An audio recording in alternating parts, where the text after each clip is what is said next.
8वें वेतन आयोग के लागू होने का बेताबी से इंतजार कर रहे करीब 49 लाख केंद्रीय कर्मचारियों और 65 लाख से ज्यादा पेंशन धारकों के लिए एक बड़ी अपडेट है। उनका इंतजार बहुत जल्द खत्म होने वाला है, क्योंकि 8वें वेतन आयोग के लिए अक्टूबर के अंत या नवंबर के शुरुआती महीने में ही पैनल का गठन होने जा रहा है। जी बिजनेस की एक रिपोर्ट के मुताबिक नवंबर के पहले सप्ताह में 8वें वेतन आयोग के लिए पैनल एक्टिव हो जाएगा और फिर प्रक्रिया शुरू हो जाएगी। इसी के साथ फिटमेंट फैक्टर पर चीजें क्लियर हो जाएंगी और नए पे मैट्रिक्स और डीए मर्ज और पेंशन रिलेटेड कैलकुलेशन पर मंथन शुरू हो जाएगा। हाल ही में national council joint consultative machinery के शिव गोपाल मिश्रा, सचिव स्टाफ साइड ने बताया कि 8वां वेतन आयोग जनवरी 2026 से लागू किया जाना चाहिए।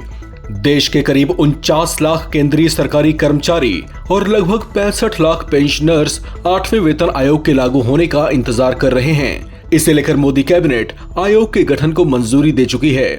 इस आयोग के गठन का उद्देश्य कर्मचारियों के सैलरी स्ट्रक्चर और पेंशन लाभों की समीक्षा करना है।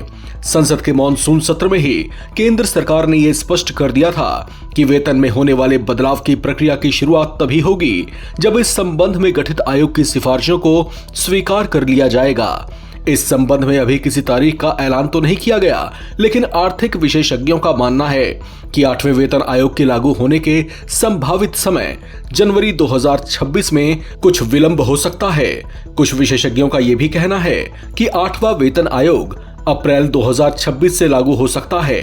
बहरहाल इसके लागू होने की तारीख बेशक थोड़ी आगे पीछे हो, लेकिन केंद्रीय कर्मचारियों की नजरें इस बात पर टिकी हैं कि इसमें फिटमेंट फैक्टर कितना होगा, क्योंकि यही फिटमेंट फैक्टर उनकी सैलरी का आधार बनेगा।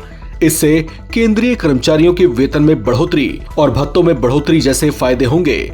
8वें वेतन आयोग में फिटमेंट फैक्टर को लेकर एक्सपर्ट्स के दो अलग अलग अनुमान हैं। कुछ विशेषज्ञ फिटमेंट फैक्टर के 1.83 से 2.46 के बीच रहने की बात कह रहे हैं, जबकि कुछ एक्सपर्ट्स का यह भी मानना है कि फिटमेंट फैक्टर 2.50 से 2.86 के बीच रह सकता है।